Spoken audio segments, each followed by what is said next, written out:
whew, even that's a little short. I was playing long today into the wind. But that felt great off the face. The strike was good, it felt compressed. And actually, that's one of those shots that you really enjoy hitting. And I'm going to teach you how to do it. And you're going to get that through learning the wide, narrow, wide swing technique. And there's only 3 simple steps which I'm going to teach you to enable you to do that. So what is this technique and why is it important? Well, it really helps us kind of land the club where we need to, target side of the golf ball. We know that great players do that. All the shots that we hit from the ground, so the majority are going to be your irons, we have to have this descending blow. You can see that I took a divot because my low point was target side of the ball. If you're struggling with your irons, you often don't get that. Your low point can be kind of where the ball is or maybe even back of the ball. And it's because of the swing shape that you have. When we look at great players, they have this very distinctive pattern to their swing. When we look at their backswing, and specifically we're looking at the club head here, it's very, very wide in the backswing. So you can see how far that club is away from me. In the downswing, it's much narrower, you can see that.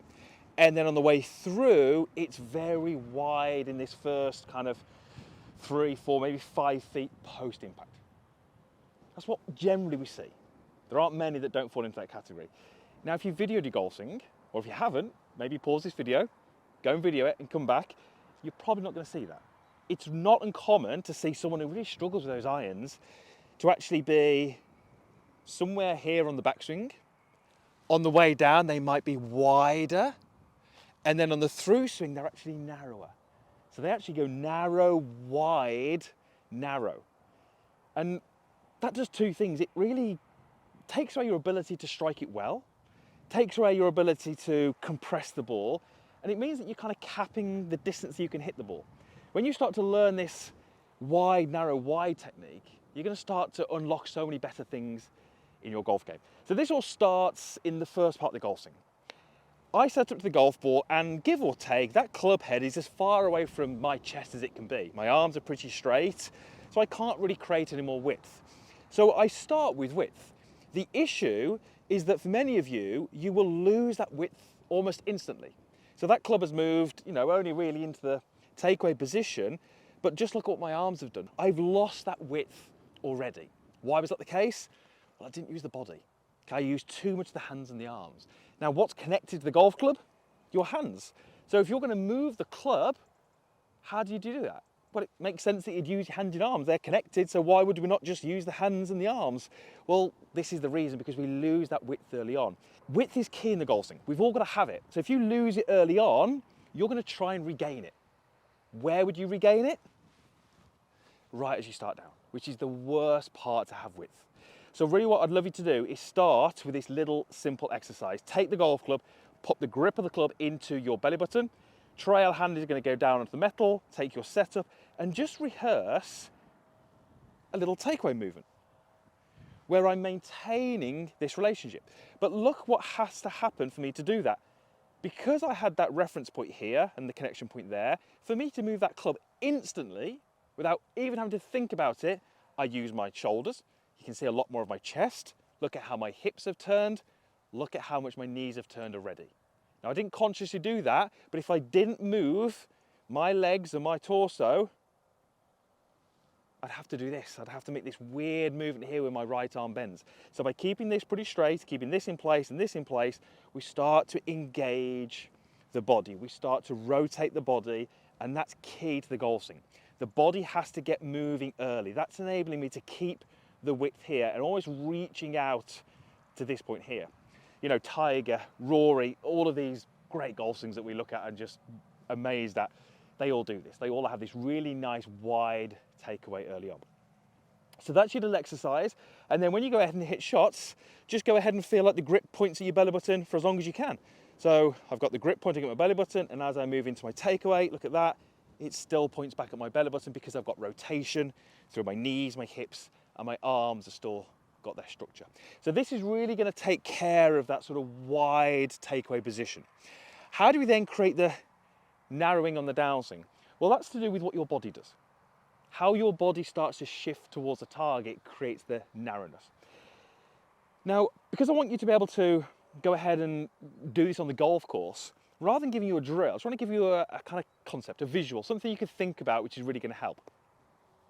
Imagine when I take a setup to this golf ball, I'm stood in a doorway. So the doorway would come outside of my legs and around and above my head. What I really want you to sort of feel and sense in the downswing is that as you transition from backswing to downswing, your lead thigh, so maybe top of knee, thigh and hip, are going to collide with the inside of that door frame. So we're going to make this wide move here. And as we start to set the wrists and complete, I would feel like I move into the inside of that door frame. Now what that will do naturally is it will create a narrower downswing. So you can see how my club head here is much closer to me, or closer to the ball if you want to use that as a reference, compared to what it was in the takeaway. I went wider to narrower. And it was because of a little bit of wrist set, but more because of what my body was doing. Now, what's really interesting in the golf swing is if you are narrow in the backswing, even though you're only looking at the first 3 to 4 feet, because you're narrow, I would suggest that you're going to find it incredibly hard to get your weight forward. Why is that the case? Well, the club weighs a little bit, it's got some weight to it. So if I'm narrow here, where do I try and create the width? Early in the downswing. When I try and push that club head out and away from me, what does it do to my body? It forces it back and up. So if I'm really narrow here, I might think, well, if I can shift towards that door frame, I'm going to get away with it. It's really difficult because the narrower you are, you go wide, and it really starts to force you back. And you can try that. You know, take the golf club, put it close to your shoulder, throw the club head wide and down, and you'll feel that it forces your body back up. As the club head moves down, the body moves back. All you're going to need for this, simple alignment stick. Many of you are going to carry these, and I've placed this, let's call it 1, 2, 3 club head widths in front of where my ball would be, on a pretty shallow angle. Now you might need to play around with this a little bit to find that angle, but this is what I want you to set up. Now, we're in a position now where we've made our backswing, we've made our transition, we're coming into impact. Here's what I'd love you to do. You're going to now rotate through, keep your head on the ball, if not a little bit back of the ball. This is really key, I'll come to this in a moment. As you try and take the sole of your golf club and slide it up this alignment stick. And I can obviously feel that, and you can probably just about hear that. What this is doing, by keeping my head back and getting the sole of the golf club of the alignment stick, it's giving me some structure in my arms, it's creating that wide position on the way through. The key thing here, and I cannot stress this enough, the club head is what we're trying to create some width in relative to you. That's the key. So because the thought process is often to get the club wide on the way through, I see lots of golfers trying to chase it with the head and the body because they're trying to move the club. What happens is that actually just causes the arms to collapse. If we want to create some width, we almost have to have the sensation of the club head going one way and the head going back the other way. Take a look at some of the golf swings of the greats. What's the head doing through impact? It is definitely not going forwards. It's, if anything, going a little bit backwards as the arms are extending. So let me show you what it would look like if I put these 3 movements into a golf swing. I take a setup, I keep super wide early. I shift into the door frame, and then I land the club on the alignment stick with my head back. So let's go ahead now and kind of show you what that would look like as a little drill. So I'm going to try and put those 3 movements in. I'm going to hit this shot. It won't reach the green, but I should be able to, still strike it and still get the right movements. So takeaway, super wide. There's my narrow. There's my wide.